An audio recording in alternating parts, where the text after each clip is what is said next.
Thank you. You know, I retired as an air traffic controller last May, and I have never been this nervous in all my life. So please bear with me. I'd like to congratulate the other inductees. I haven't met them all yet this evening, but listening to or reading about their accomplishments makes me deeply privileged to be inducted in their class. I want to thank God for giving me the ability to play baseball, a game that I've loved since I was 6 years old. And I also want to thank God for never letting me hit a stud when I put my fist through the roof of the dugout. Normally, after I got called out on a third strike. Excuse me. I want to thank Dr. Smorelli and the committee for selecting me for this great honor. And I have so many people to thank. My mom, my dad, Joe and Sandy Sharp, for their love and support, not only through athletics, but through every time I've ever needed them. And believe me, that's a lot more than I can actually count. I want to thank my 6 sisters, 4 of whom are here tonight.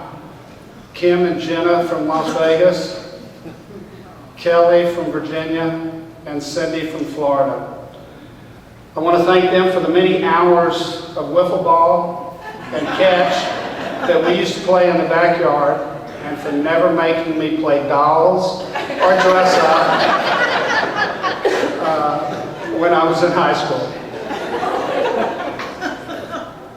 I want to thank my mom and my dad have been my, well, I'm kind of at a loss now because I've lost my way.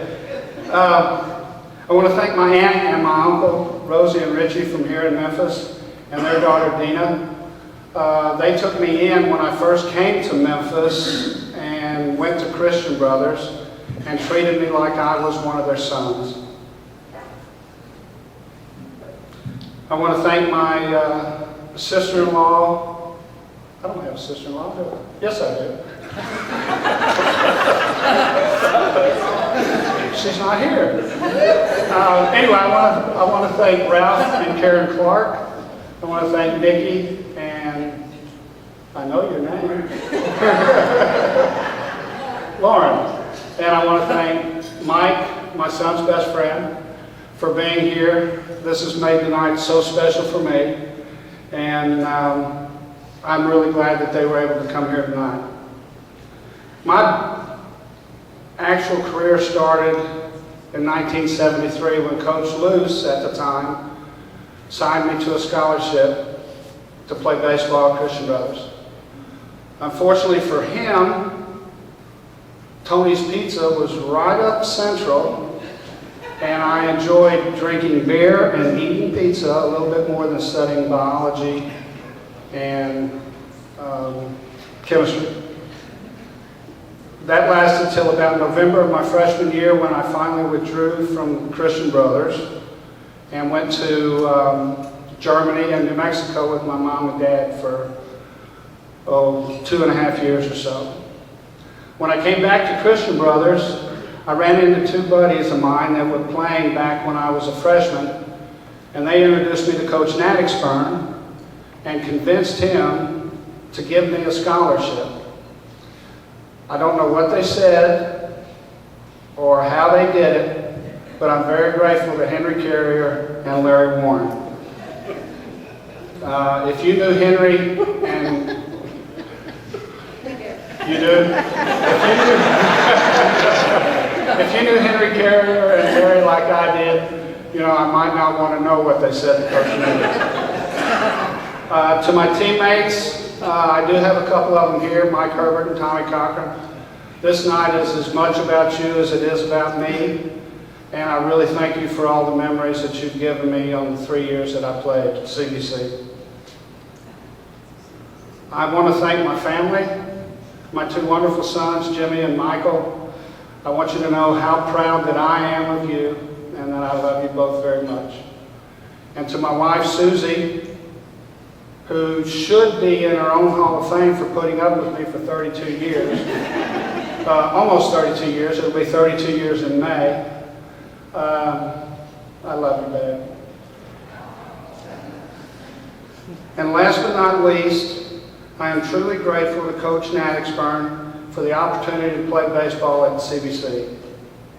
Your belief in me over the 3 years that I played for you made it possible for me to be here tonight. I would never, and besides that, I would never have met Susie. But seriously, Coach, you have become a legend at Christian Brothers University. From being a player, to being a coach, to being an athletic director, you are a great ambassador for CBU and for the athletic department. And I am truly honored and proud to join this fellowship with you.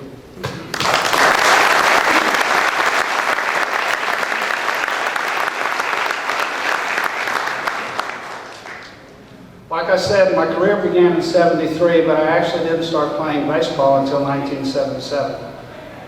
I weighed 215 pounds when I came back from Germany, and can you imagine this body in a Buck uniform? Well, Coach Natixburn couldn't, so I ran, and I ran, and I ran. Unfortunately for my teammates, they ran right along beside me. And the fact that I am still friends with some of those guys is quite a miracle.